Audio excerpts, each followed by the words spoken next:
Good evening, good morning, good afternoon, wherever you are. Good afternoon for those on the West Coast. My name is Julianne Peterson, and I am your host every Tuesday night for Zoom at 8. We have been doing this for 5 years. Every Tuesday night, we have had amazing live conversations with industry experts. And tonight is going to be even better because my friend Jonathan is here tonight to talk to you about multifamily, but also what are the other asset classes that he's interested in. So we're going to get a minute to talk to him after we hear about who else is in the room. But before you do that, before we talk about who's in the room, I want to make sure that you know that I hope to be your lender of choice. You know, Old Capital's been doing this for 38 years. That's older than me. And we have been closing loans every year. We close about 1.2 billion and we close over 8,000 loans. That's a lot. We have 1 in every 3 loans in the state of Texas. So we do a lot of volume. We are nationwide. So if you're looking for a deal, and you want to put in an LOI, stop at my door first because I want to make sure that you're not overpaying for an asset. And it's very easy to do. A lot of economic vacancy is really affecting proceeds right now. While the T12 says, market rents are, super high, who's paying? Where are the shoes at the door? Are they paying? Or are there just shoes at the door and nobody's paying or even living there? So we want to get a sense of what income is out there, how much are the expenses, and what the proceeds will be. So let's make sure we check in before you do that. I'll need your T12, your rent roll, the offering memorandum, and your underwriting, and we'll get it turned in 48 hours. All right?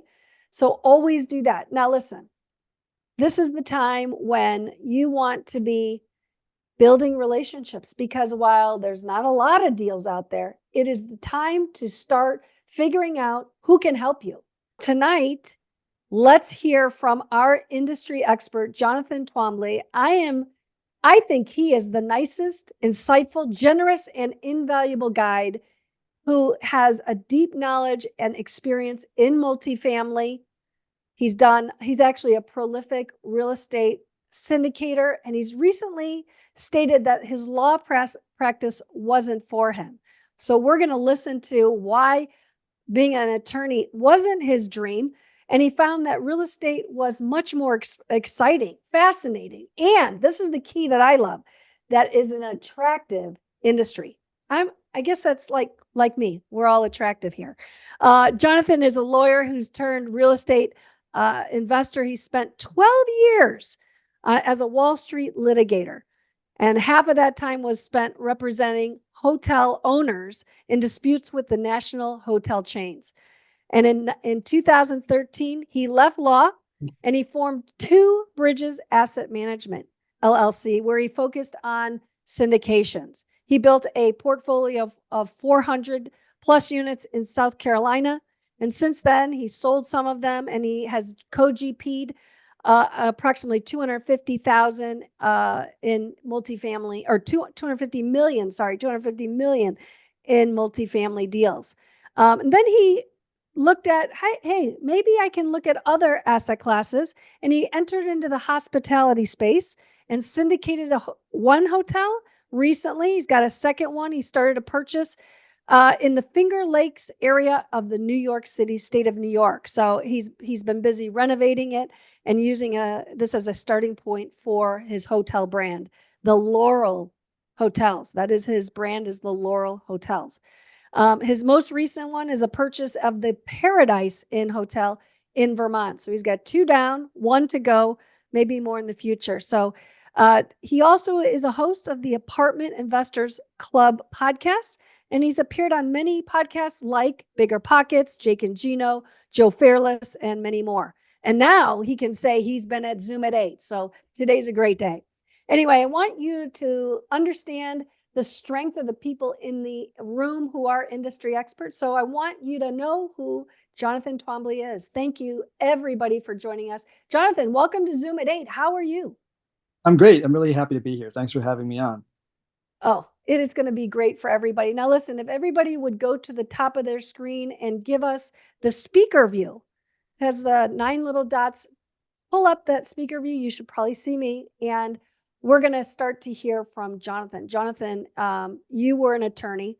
I like that as you were, because most attorneys are like Marines, always a Marine, once a Marine, always a Marine. Not you, not necessarily once an attorney, always an attorney.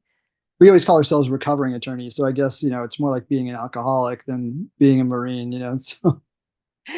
So you were living the dream. You thought, hey, I'm going to be an attorney for life. And after 13 years, you decided, hey, this is not really my passion. So, having a large amount of money that you were used to living on, you went into this idea of real estate. So if you could walk us through some of the struggles that you had and why you thought maybe real estate would be a better fit for you.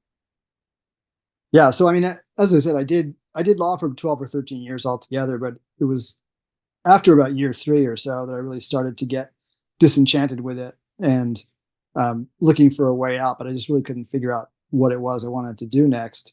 I would quit and then go back, and it was kind of repeated that cycle for a number of years. In 2011, I wound up I was sort of a belated victim of the great financial crisis. I'd been sitting around for a couple of years with no work to do at my firm, and basically kind of taught myself how to underwrite deals at my desk while getting paid a lawyer's salary.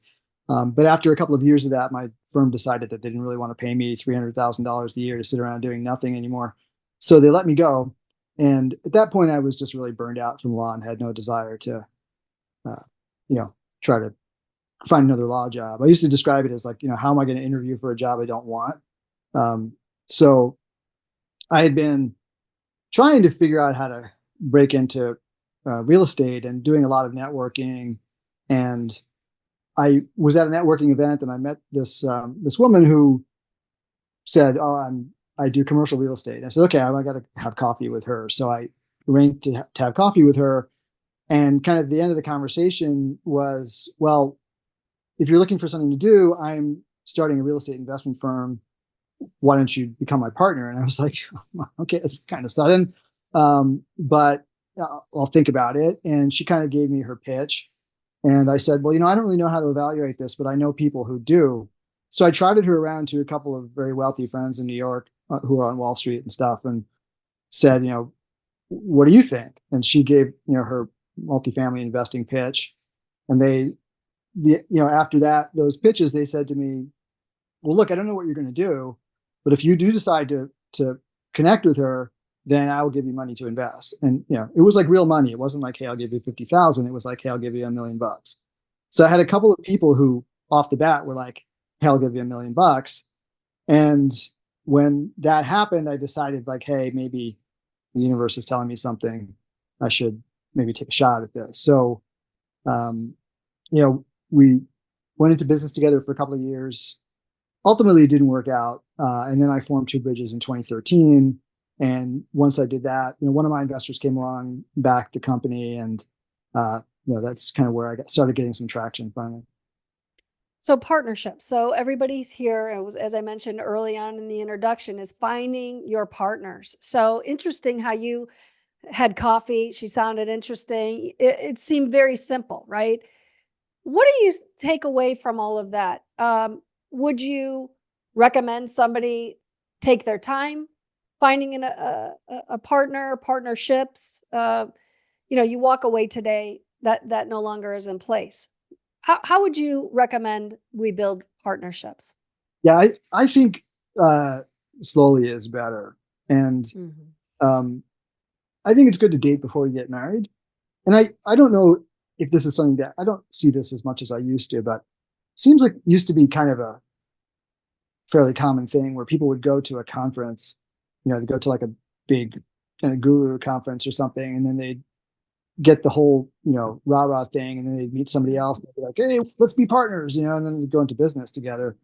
And now they're kind of like in bed with somebody, and, you hear a lot of stories about those not working out. And that was kind of, even though I didn't meet my old partner at a conference, it's kind of the same thing. It was like, just, okay, let's just be partners. And um, I think it's better to like work together on a few deals and see how you work, and Mhm. um, and then make a decision to go forward as partners. So, for example, now fast forward 13, 14 years in the hotel business, after that experience with my first partner, I was like, okay, I don't need any partner. I don't want any partners anymore. Like that's Mhm. not a good idea, but that's not sustainable either. Right. And, um, fast forward to the present, my, my current partner, we met because I needed somebody who knew something about hotels. So I hired him as a third party manager, and then just really liked the way that, we work together.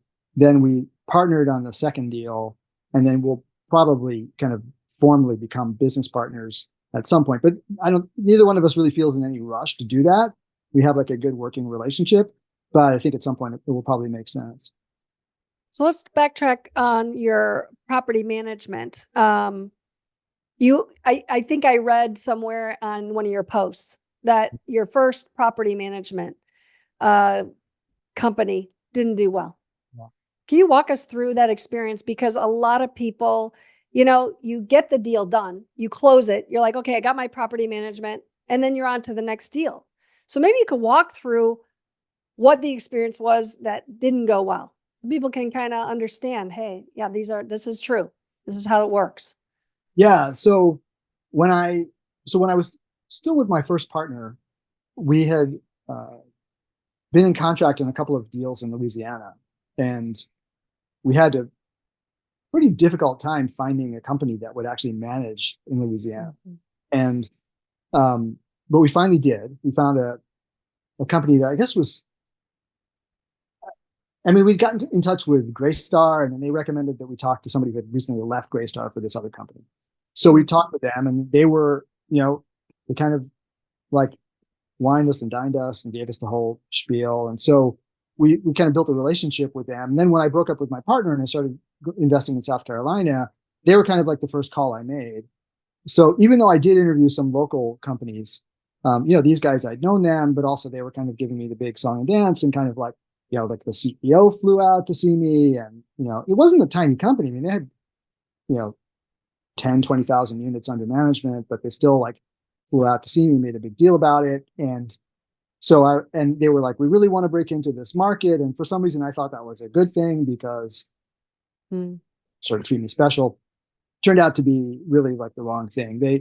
The problem started pretty soon when they were unable to hire anybody to manage the property because they just didn't have the local connections. And none of the local property managers knew who they were. Nobody wanted to take a chance on this like out of town uh, property management company. So they wound up hiring somebody who was just completely not a fit for the property. They hired somebody who came from a subsidized housing background, not a market rate property, didn't know how to market the property, and basically that manager kind of never really left the desk. She never walked the property. We started having all kinds of problems that were a result of that, and also she didn't market. So I think she was used to like marketing consisting of calling the first person on the waiting list and saying, well, get down here before I call the second person on the waiting list, right? And so occupancy dropped to like 88%, in a very hot market. And so just everything started going wrong. I could go on and on, but the real issue was that they just didn't have the boots on the ground. And uh, they, when things started spiraling, they just could not get control of the situation. And there were a whole host of things, but that's really the overarching thing was they just didn't have the infrastructure there to support me the way that I needed to be supported. So you've sold those assets then? Oh yeah, those were sold. I mean, we went through the whole transition. I mean, I've experienced, we had them managing the whole portfolio actually. Then we had to transition off the entire portfolio, change management. That was a big deal because we had to work with the lenders to get their approval, and do all this behind the backs of the current manager so that we could terminate them and then step in right away. And then, even then it wasn't the smoothest thing, but once we did get rid of them, we did start to kind of turn the ship around. So But the company that we did wind up hiring was local, long experience in the market, knew the market really well, knew all the players in the market, that sort of thing. So Okay. So you own those for what, 3 to 5 years when things were going yeah, well, yeah, right? yeah. We own them. We bought them in 2014, 15, sold them in 2019. Mhm. Yeah. Yeah. So things were really looking up. I mean, we thought we were probably at the top, right? And then it kept going. Um, so we talk about partnerships, we talk about property management. What about your capital raising as a multifamily? How did you find that? Now you've not come into real estate. However, you were in New York. You live in New York now. I'm sure you have some well-known folks that have some good money, right? So how did you find the capital? Well, so as I mentioned, I had those two initial kind of big check writers, uh, Right? and who got me started, and I kind of like I knew in theory I had to build my investor base, but I didn't really know how to do it, Mm. and I was pretty reliant just on those guys, and they were writing checks steadily, um, and uh, but other than that, I mean, it's funny. Back in those days, like everyone today thinks, oh, it's really obvious that you'd invest in the Sun Belt. Well, in 2014, if you were going around New York City telling people that you were investing in the Carolinas, uh, Mm. they would say, "What are you crazy? What happens if there's a recession? All the money's going to flee, and and you can build whatever you want there. There's no barriers to entry." And so it was not easy to raise money, from sort of in New York, especially being new, Yeah. beyond those guys. And I really ran into trouble when I had my fifth deal under contract. It was a great deal. It was like a mile away from one of the ones that we already owned in the upstate in South Carolina. So from a seller that we had bought from before.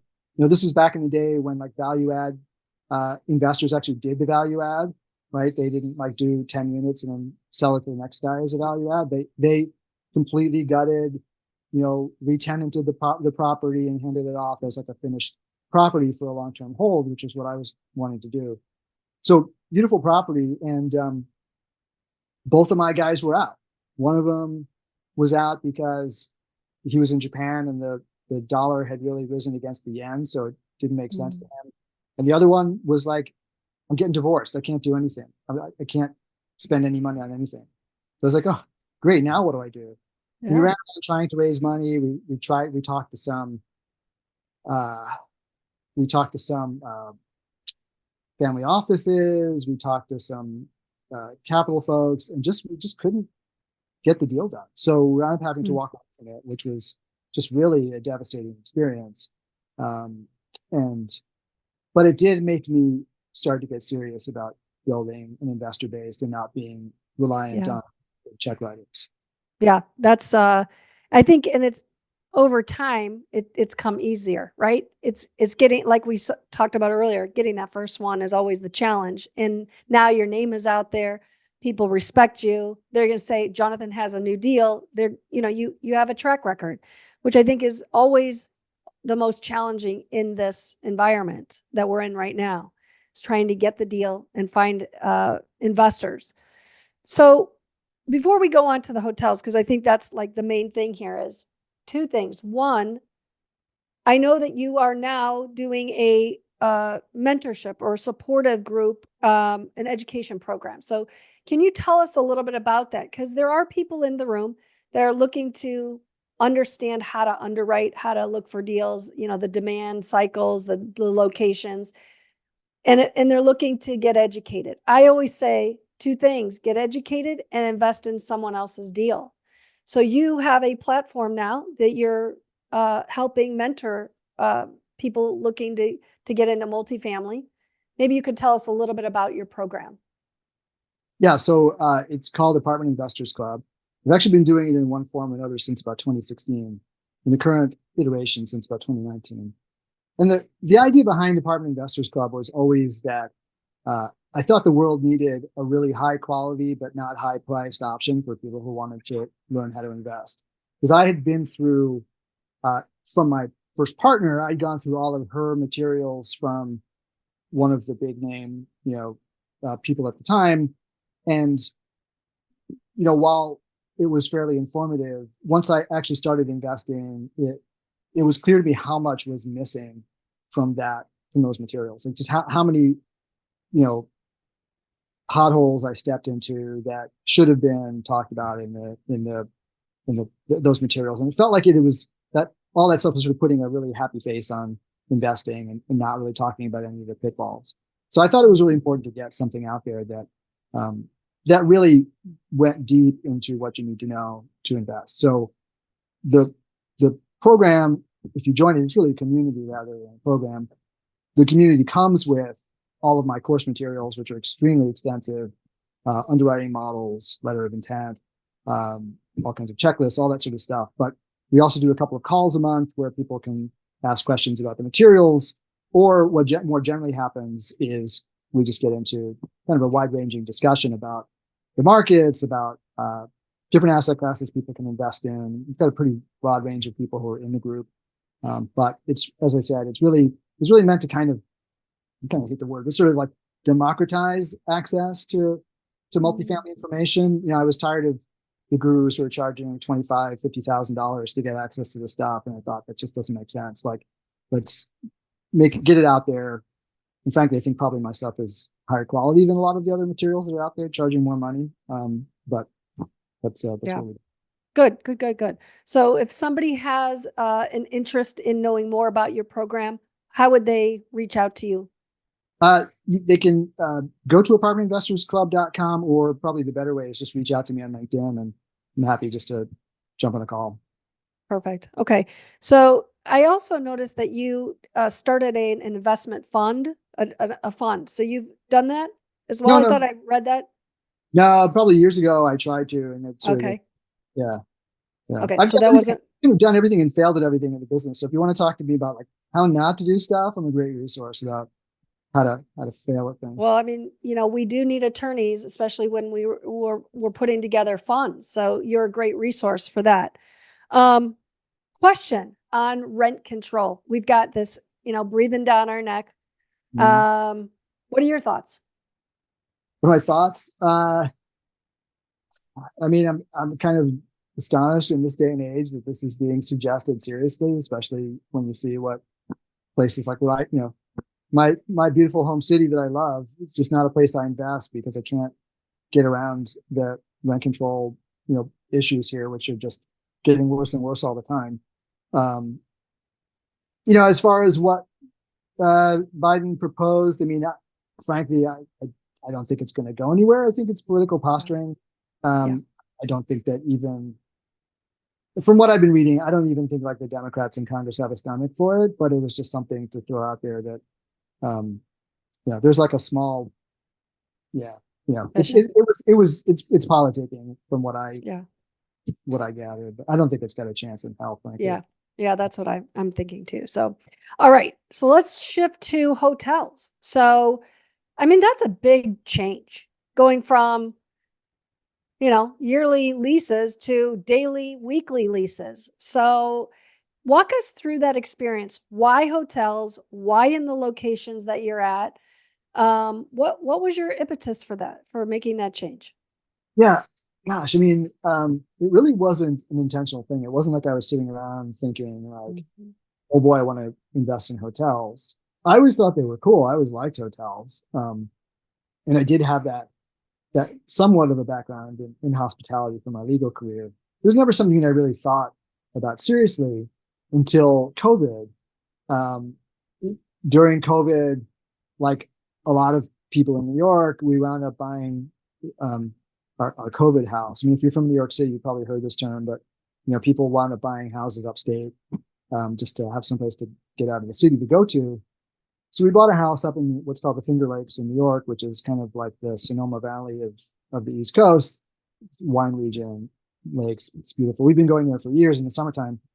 And in order to get to our house, we'd have to pass by this hotel that, you would come out of like one of the towns, you drive through the town, and you come up this hill, and at the crest of the hill, you have this incredible view of Seneca Lake, which is this 37-mile long lake. And right there in the middle is this crappy old hotel, just destroying the view. And every time we would pass by, we would say, man, somebody ought to do something about that place. What a shame. And then at some point I was like poking around on Crexy or LoopNet or something, kind of seeing maybe there's some apartment buildings they could buy up here. I don't know. And lo and behold, that hotel was for sale. And I started thinking, like, man, this is cheap, because they had cut the price and cut the price and cut the price. They were trying to sell at a terrible time. And I knew the location was spectacular and I knew the potential of it, but I didn't know anything about hotels. So I thought, all right, well, why don't I find somebody who knows something about hotels and see what they think about this deal? So through a business partner on some other deals I was in, turns out his cousin had a hotel management company. So I talked with him, and he liked it. He thought it was a good deal. He'd actually recently done some very similar deals to this, where bought these kind of rundown mom and pops and turned them around and sold them for real good profit. So he thought it was a good deal. So I thought, okay, well, why don't I go for this? And I didn't try to go out and like raise a lot of money from people, because I thought they all knew me as a multifamily guy. This was a little bit of a stretch. So I just went back to one investor, that old investor from Japan, and said, hey, look, are you interested in this? We're going to do this all cash, no debt. We're going to do it really low risk.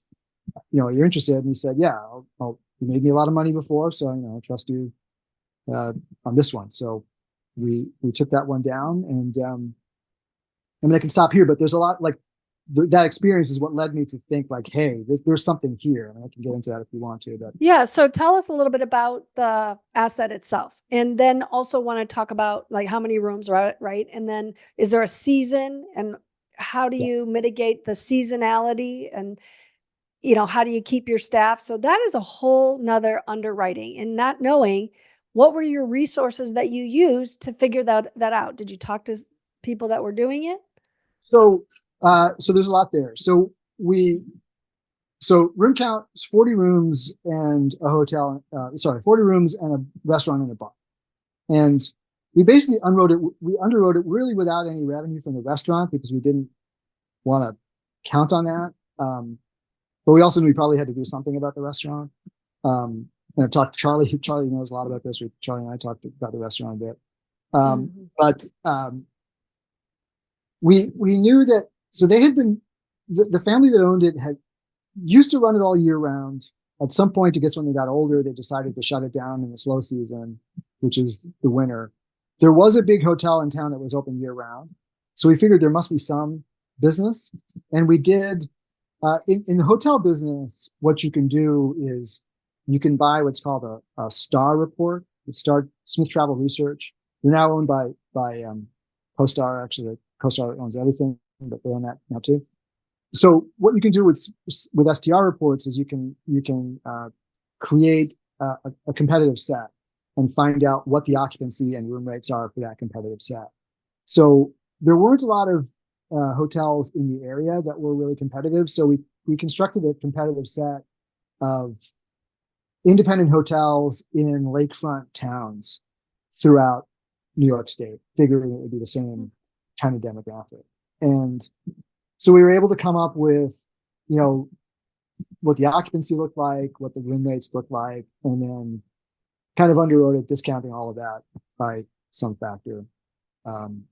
So for the people in the room, tell us about what do you strive for in occupancy, and as a whole, as a yearly occupancy? So it really depends. Like it's a lot, so like in multifamily, like you're looking to hit like your 95%, stabilized. 95, yeah. You're like, I guess for Fannie and Freddie, you need 90%, but for like underwriting purposes, you're always underwriting to 95.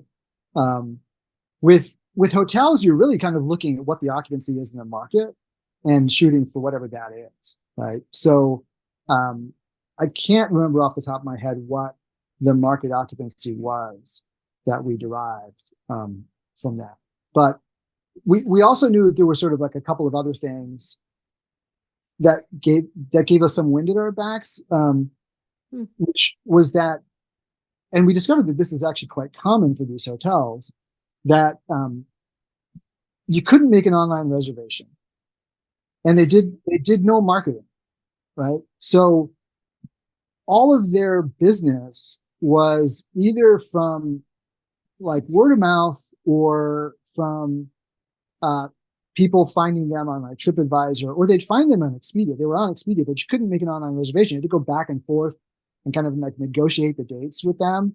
And they also didn't have any kind of dynamic pricing. They had like spring rate, summer rate, winter rate, and so they were leaving a lot of money on the table.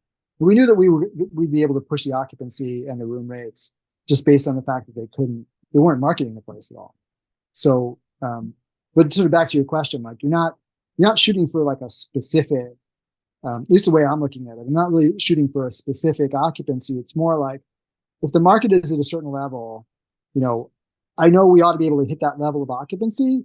I want to buy it for a price where even if I'm falling well short of that, I'm going to be okay. Right. So I'm discounting. Stress testing, right? Yeah, basically discounting off of that market occupancy and the market room rates. And I know if I'm coming in below both of those and still making the return I want, then I'm getting, the property at the right price. Okay. So you found this property. What was the time frame that you found it? This was like 2021. Okay. And you put in an offer, it gets accepted. And then you say, I don't know anything about running a hotel. You find your partner who is a property manager. He runs hotels. Yeah, hotel so manager. You become, actually, he's going to be your property manager, right? Or your general manager. Where's he live? You're in New York.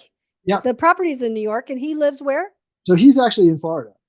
Right. He's in Florida. So are you thinking, how are you going to manage this? Well, so the idea all along was that we were going to hire an on-site property manager. I mean, he was really sort of like the property management company doing it remotely, and we would have on-site management. So initially what we did was we actually hired the daughter of the seller to be the hotel manager.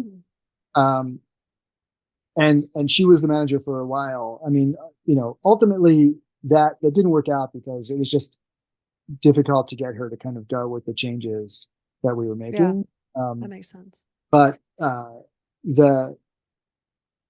mean, it's totally possible to run these hotels remotely if you have a good manager on site. It took us a while to get a good manager on site, but Shiv, my partner, is able to do a lot of he sort of does like the rate setting, the advertising, anything that can be done online can be done from Florida. So that's what he's doing it.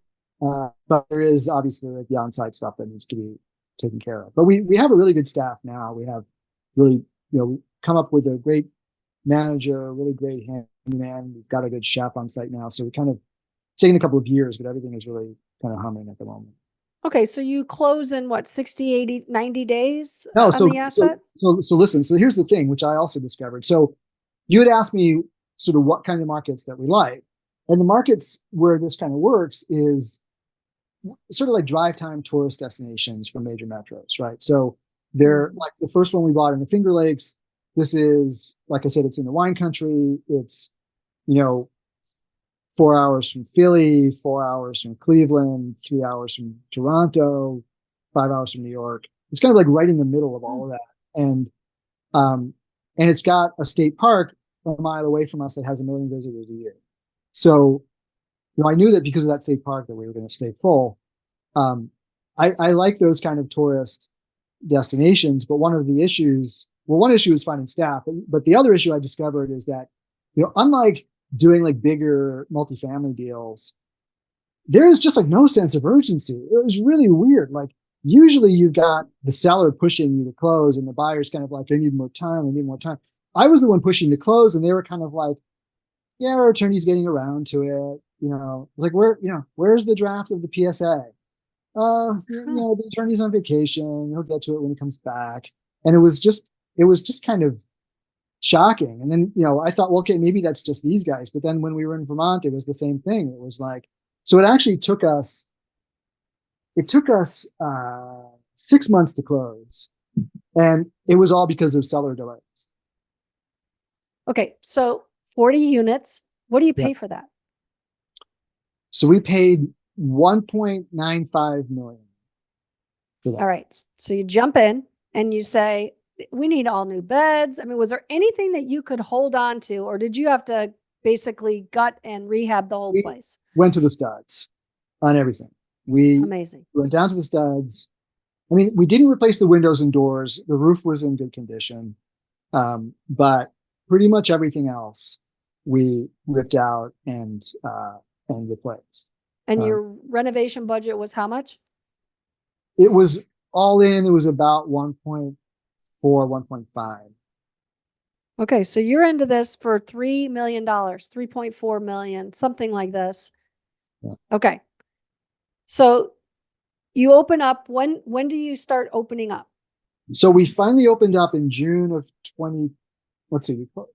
Okay, so we actually, so because it took so long to close, we wound up having, so we closed in the middle of the high season. So we ran the hotel as is.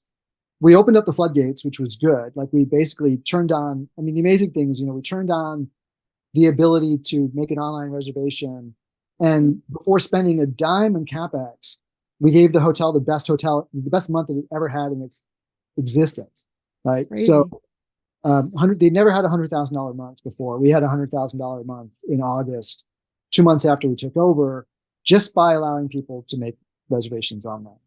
So then we shut down when the season was over and did our renovation, but we had some delays, mostly caused by the building code guys, and we wound up finally reopening in the middle of June 2023. Okay, so almost 2 years later. No, it was well 2 years after we first, Yeah. when I first made my offer, right? So so it was a year after closing that we finished the renovation. Okay.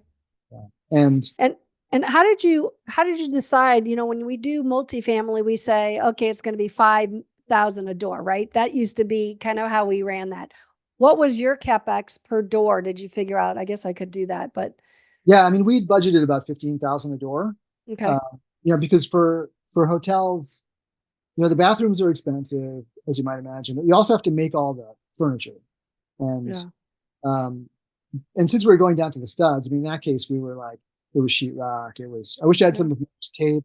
Didn't know about the tape. Yeah, tape would have been good. Yeah, but you know, we went, it's everything, new carpeting, new sheetrock, new you know, ACs called PTAC machines. We had really just everything. We also did a lot of work, like we had to redo the restaurant. We also did stuff like the balcony. So every room in this hotel, one of the great things about this is every room in the hotel has a view of the lake. But they had like one long balcony that was separated by like a little wrought iron divider, but you could just sit there and like talk with your neighbor. So we were like, that's got to go. So we put up these wood dividers to give people privacy. And there was a lot of design that we had to do. And I mean, I'll show you pictures, but. So is this a year-round hotel now, or was it back then? It wasn't? It wasn't then. We decided to run it year round. I think probably based on last year's experience, we're probably going to shut down for like the really slow months of like January, February, you know, maybe March, and then reopen once we start getting into the more high demand seasons. The thing you started asking me, what do you do with your staff? You know, this is a seasonal market, so the staff is actually used to this. We keep the manager on salary all year round because there is work for the manager to be doing. But and the maintenance guy, there's work for him. But the housekeeping staff, you know, we'll probably try to keep the restaurant open this year in the slow season. But yeah. Do you think you're going to refinance and get your investment out so you can put that towards the next one? So we're at some point, but not yet. Yeah. I mean, but we will rethink it. Yeah, for sure. Yeah. Okay. I'd love to see and have everybody take a look at your improvements. This is the best part of owning real estate, in my opinion, is changing the asset and having somebody, you know, live in it, obviously from a multifamily standpoint, but, you know, seeing the improvements and how people love it is just such a joy for me. So you're free to share those. Okay. Can I share? Let's see. Where am I? If I can actually make this work. All right. So hopefully this will allow me to do this the right way because I Yep. have all these pictures. Okay. So I don't know what you can, it There might it only, is. okay, this might be difficult because the way Zoom works, I can only share one frame at a time. So when I close this, I might have to go reshare again. Oh, I see. Um, Okay. so we'll see what happens. But okay, can you see this? This is kind of what it Yes. looked like before when we bought it.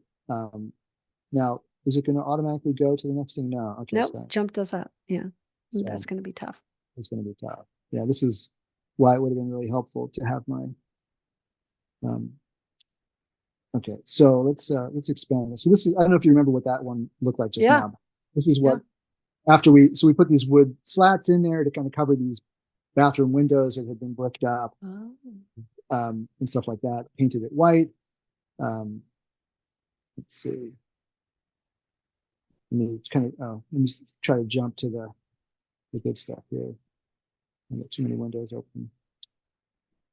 Let's see. Okay, so here is maybe share again. Now where did Zoom go? You're Okay, killing me. so yeah, I'm sorry about this. This is supposed to be a whole lot more exciting. So here's a picture of what the restaurant looked like. Yeah. So you guys have probably seen this carpet before. Every time I look at a hotel on Craigslist, it's got this carpet in it. Yeah. When I see that, I It get was very, popular back then. yeah, I get very excited when I see this carpet because I know it's like a value add opportunity. Um, Here's what it looks like now. Let's see. And you had a interior design company come in. Oh yeah, look at that. Yeah. So this is, I'm sorry. Yeah. So we work with a design team to do this. And so, yeah, you can obviously see this as a completely different look here. Yeah, it looks great. Um, let's see, next one. I'll show you. Okay, so here's what the lobby looked like. Oh boy, just perfect. Yeah. So You know, this, that look is probably coming in back. yeah. So this was the lobby before, and then lobby after is looks like this. Oh yeah. Okay, and it backs up to the bar, it Restaurant. looks Yeah, like. Yeah. restaurant. Yeah. Hmm. And let me find you some room shots. So let's see. Give us a room and a bathroom. Yeah. Before and So, after. That'd be great. yeah. Um, so Oh here's, yeah. Nice. yeah. Oh, and So look at the rooms. The view is beautiful. yeah, the view is what sold the place, right? But you've got the Mhm. classic, carpet, floor, Mauve. the wood paneling that got painted over. Yeah. Um, and then now it looks like, let's see, I believe this is the same room. Now it looks like, oh, sorry. No, Oh, it's the lobby. Give me a second. Where did you go? Oh, here we go. Okay. oh, look at that. That looks like this. Hmm. Yeah. And then you can see, That's nice. I'll just find a bathroom shot for you before and after, and then Yeah. I'll save you guys So from yeah, that. you had to buy all new sheets and towels, all that. Oh yeah, that goes Boy. in. So let's see. Okay, so I got before and after bathrooms for you. So here's it's not the same bathroom, but you'll get the idea. Mm, This is the old pink tile with, yeah. Wow, such great opportunity that you saw the vision. and then A- the way it And looks. you did keep like an outdoor kind of feel to it, kind of rustic, a modern rustic, I think. Yeah, we tried to do like a mid-century modern Yeah, to that look. looks And here's great. what the bathrooms look like now. Now So you have a whole washing and drying area for the towels, or do you send that out? no, we have laundry on site. Okay. Uh, the staff does that. Yeah. So So how many staff members do you have? let's see. We have I think we've got we've got the manager, we've got the head of housekeeping, we have 2 or 3 housekeepers under her, head of maintenance, and you've got sort of 3 to 4 people in the restaurant and 2 wait staff. So it's like pushing, it's like around 10 people altogether, Wow. but they're not there all the time. So, Okay. I mean, that is one thing that is very different about hospitality than multifamily.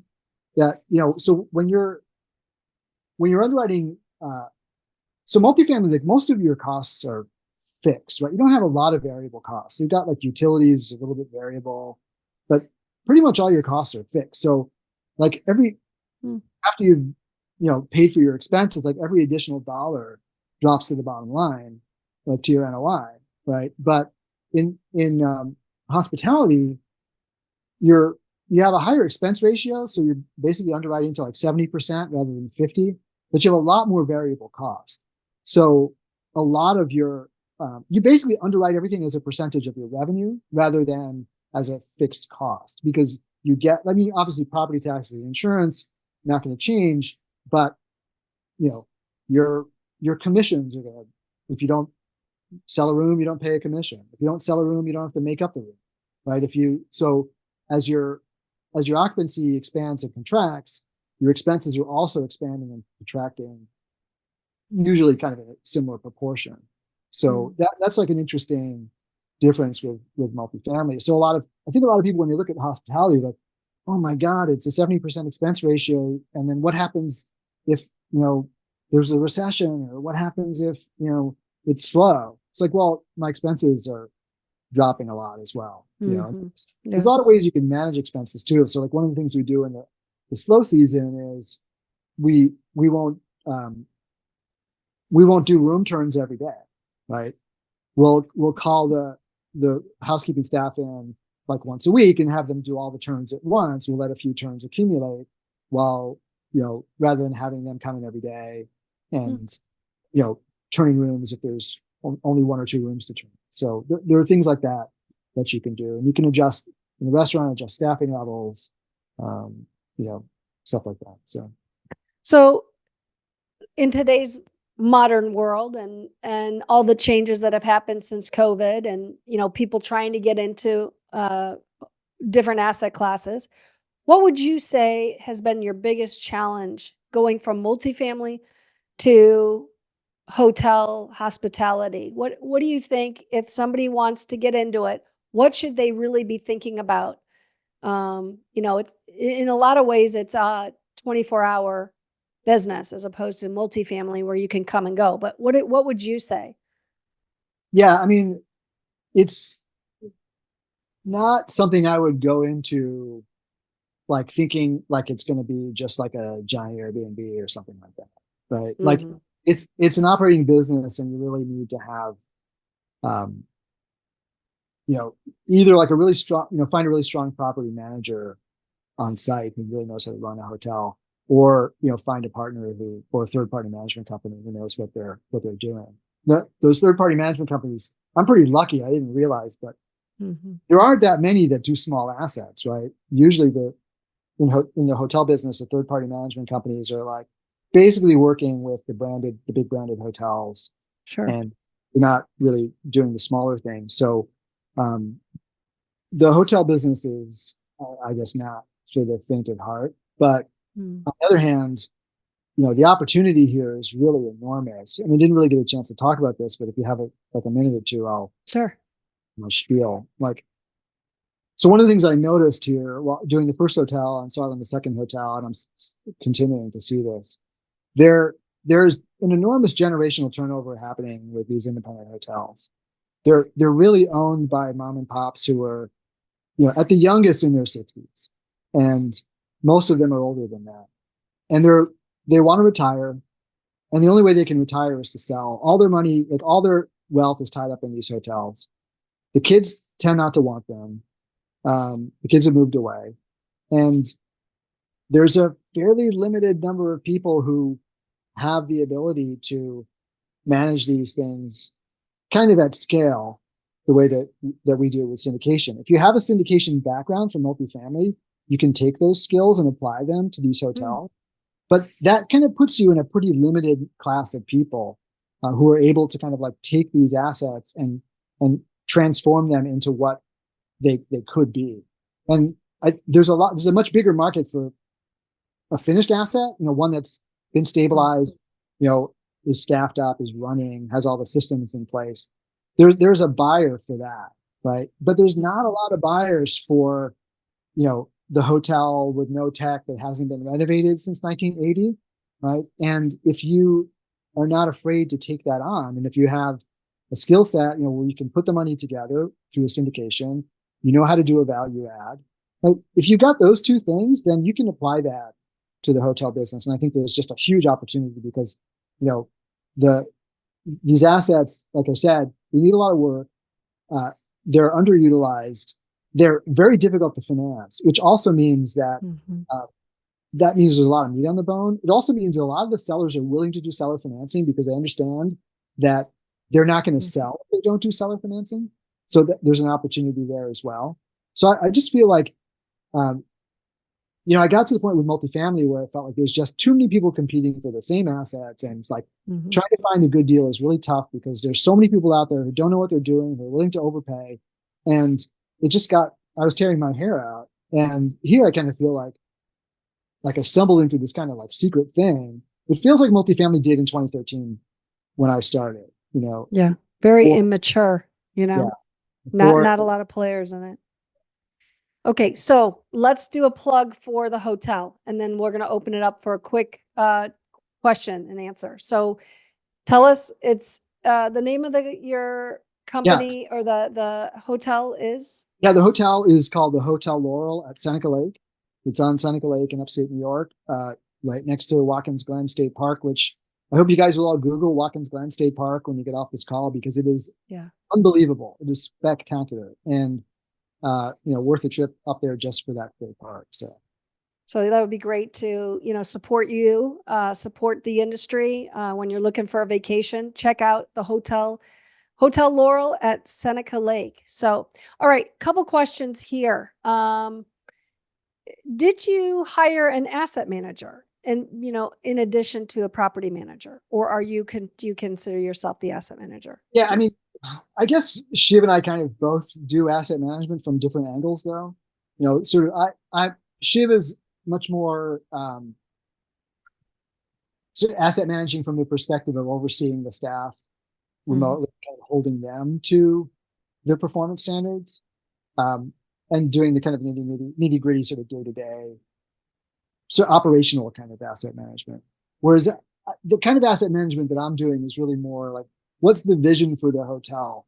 Like what should this place be, and how do we get there? And I have a lot of, I guess, sort of.